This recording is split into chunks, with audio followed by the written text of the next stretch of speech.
Good afternoon, Dr. Fekirmandi. This is our presentation for the project we did for ME351 Mechatronics. We are group 2, which is comprised of Logan, Jay, Jacob, Tony, Noel, and myself. So the basic purpose of this project was to meet the ME351 course outcomes. What we decided to go with was a line follower robot, and then we had that robot compete against another group.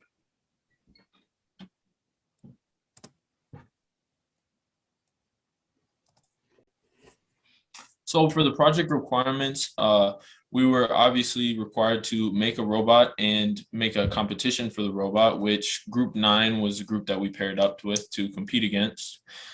We were required to use remote wireless control, autonomous control, or a combination of both of those. And we were also required to use at least one sensor. And this was kind of vague, so it left a lot of creativity for our group to do whatever we wanted, kind of. And so, like I said before, we paired up with group 9 to create a competition. And for our competition, we made a line following robot to follow a line, and it zigzags to go up to a wall and stop as close as it possibly could. And so this competition was scored on 2 different things. It was scored on how close the robot was able to get to the wall, and then the overall time. And so in order to design the robot for the competition, we followed the design process listed in Chapter 7 of the textbook. This required us to do several things, such as initially we had to define the problem, kind of write down what the robot had to do, and then define kind of like the input-out requirements among other things that the robot had to do. And in order to fully design the robot, we had to select multiple things, such as the platform to achieve control, the sensors we would use for measurements, and the actuators we would use for the locomotion of the robot.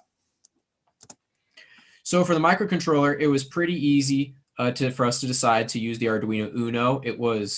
The Arduino Uno had the sufficient input and output pin requirements for us to be able to interface everything with it.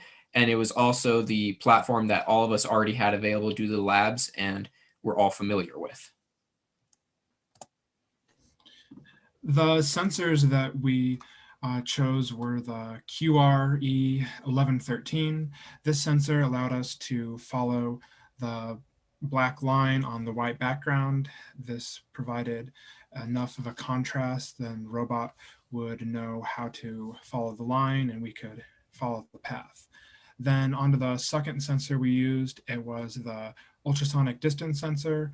This was used at the end of the competition when we tried to get as close to the wall as possible. Next slide. Now onto the locomotion of the robot. This was provided between 2 geared DC motors that we used for the labs, and this provided enough power to get through the course.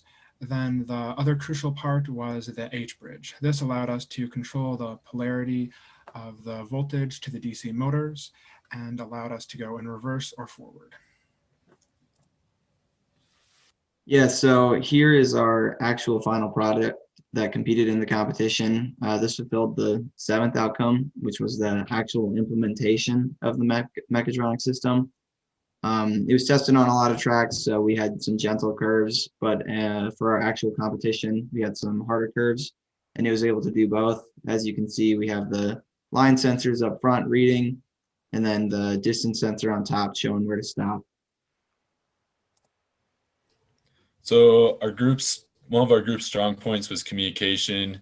One of the first things we did was put together a text group chat.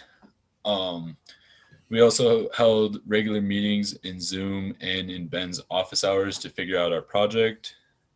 We also had a team leader, Logan, who assigned different sections of the project to people and held people accountable.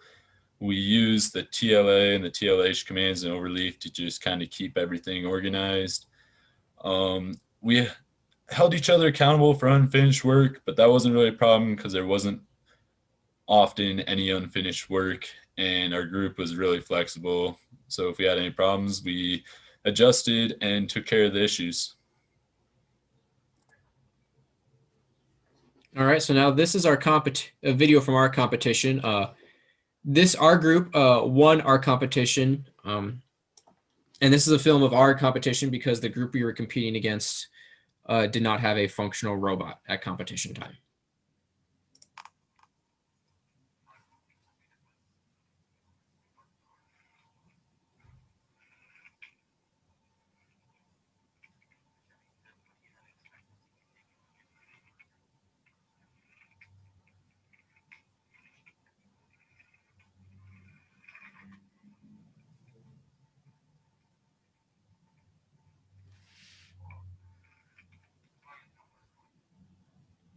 And so we had a final time of roughly 27 seconds, basically exactly, with a final distance to the box that we measured there of about 23.9 millimeters, which is just under an inch.